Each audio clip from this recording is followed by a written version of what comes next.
एक बार एक बहुत बड़ा नेता एक साधु के छोटे से आश्रम में गया। उस साधु के बारे में बहुत सुना था, तो उसके मन में आया कि मैं एक बार जाकर देखता हूँ कि लोग उसकी इतनी तारीफ क्यों करते हैं। जब वह उस आश्रम में गया तो वहाँ पर एक छोटा सा कमरा था जहाँ पर एक कालीन बिछा हुआ था। वहाँ पर कुछ लोग नीचे बैठे हुए थे और साधु जी सामने बैठे हुए थे। कुछ सवाल जवाब चल रहे थे। वह नेता उस आश्रम में आया और उस नेता के साथ में 4 बॉडीगार्ड भी थे और उसकी यह आदत भी थी, जहाँ पर भी जाता था लोग अपनी जगह से खड़े हो जाते थे और उसकी तरफ देखते थे, हाथ जोड़ते थे और सर झुकाते थे। लेकिन यहाँ ऐसा कुछ भी नहीं हुआ। साधु व्यस्त होने के कारण उसकी तरफ देखा तक नहीं। तभी नेता को लगा कि यह मेरी बेइज्जती है और वह इस बात से गुस्सा हो गया। नेता ने थोड़ा गुस्से में साधु की बात को बीच में काटते हुए कहा कि मैं आपसे कुछ कहना चाहता हूँ। साधु ने उसकी तरफ देखा और बोला, आप थोड़ी देर रुकिए, पहले मैं इनके सवाल का जवाब दे दूँ, उसके बाद मैं आपसे बात करता हूँ। तब तक आप अगर चाहें तो आप बैठ सकते हैं। बस साधु का इतना कहने की देर थी। नेता का चेहरा गुस्से से लाल हो गया और फिर उसने अपना सारा गुस्सा उस साधु पर निकाल दिया। अभी तक वह नेता बहुत तमीज़ से आप कहकर बात कर रहा था, लेकिन अब वह तू तड़ाक पर उतर गया। नेता ने उस साधु को कहा, तुझे पता भी है मैं कौन हूँ और तू किससे बात कर रहा है?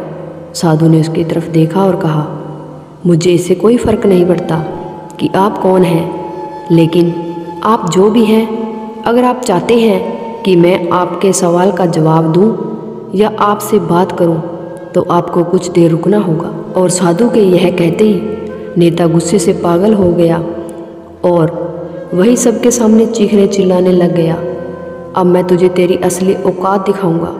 तूने मुझसे पंगा लेकर ठीक नहीं किया, तुझे पता भी है मैं तेरे बारे में क्या सोचता हूँ। साधु ने फिर से नेता की तरफ देखा और बड़े ही प्रेम से कहा कि मुझे इससे कोई फ़र्क नहीं पड़ता कि आप मेरे बारे में क्या सोचते हैं। आप जो चाहें वह मेरे बारे में सोच सकते हैं। फिर नेता ने उससे कहा कि तू चाहे सुनना चाहता है या नहीं, लेकिन मैं तुझे यही सबके सामने बताऊंगा कि मैं तेरे बारे में क्या सोचता हूँ। तू कोई साधु नहीं, तू एक बहुत घटिया इंसान है। तू एक ढोंगी है, पाखंडी है और यहाँ पर जितने भी लोग बैठे हैं उन सबको बेवकूफ़ बना रहा है। तेरा बस एक ही मकसद है, इन लोगों की जेब में जितना भी पैसा है वह सब तेरे पास आ जाए। तू अपने फ़ायदे के लिए इन लोगों को इस्तेमाल कर रहा है और अब मैं तुझे नहीं छोड़ने वाला हूँ। पूरी दुनिया के सामने तेरा पर्दाफाश करके ही रहूँगा। लेकिन उसके इतना बोलने के बाद भी हल्की सी मुस्कान में उस साधु के चेहरे पर बनी रही। यह देखकर वह और भी तिलमिला गया और उसने कहा, अब बहुत हो गया, मैं अब यहाँ 1 मिनट भी नहीं रुकने वाला, लेकिन अभी भी तेरे पास मौका है।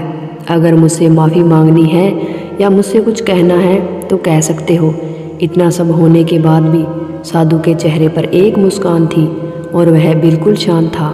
और फिर उन्होंने अपनी आंखें बंद करी और फिर साधु ने अपनी आंखें खोली, हाथ जोड़े और कहा कि मुझे आप में कोई गिला शिकवा नहीं है। आपके लिए मेरे मन में कोई भी गलत ख्याल नहीं है। जो भी मेरे बारे में आपने कहा वह आपकी सोच थी, तो मुझे आप में कोई भी बुराई नज़र नहीं आती। मुझे आप बहुत ही भले इंसान लग रहे हैं। और साधु के इतना कहते ही नेताजी का दिमाग 7वें आसमान पर पहुंच गया।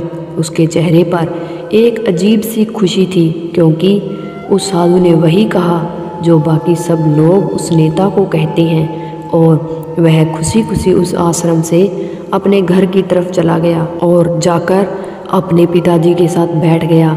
उसके पिताजी ध्यान में थे।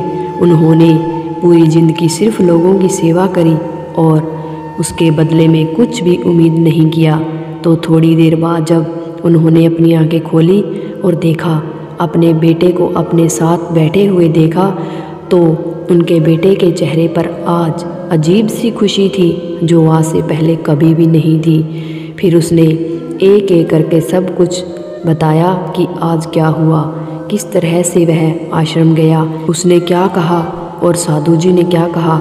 जब उसके पिताजी ने पूरी बात सुनी तो थोड़ा सा मुस्कुराए और अपने बेटे को देखकर बोले कि उन्होंने तुम्हारी तारीफ नहीं करी, क्योंकि उन्होंने वह नहीं कहा कि जो तुम हो, उन्होंने वह कहा जो वह खुद है। और तुमने जो भी कुछ उनको कहा वो नहीं कहा कि जो वो है, बल्कि तुमने वो कहा जो तुम खुद हो।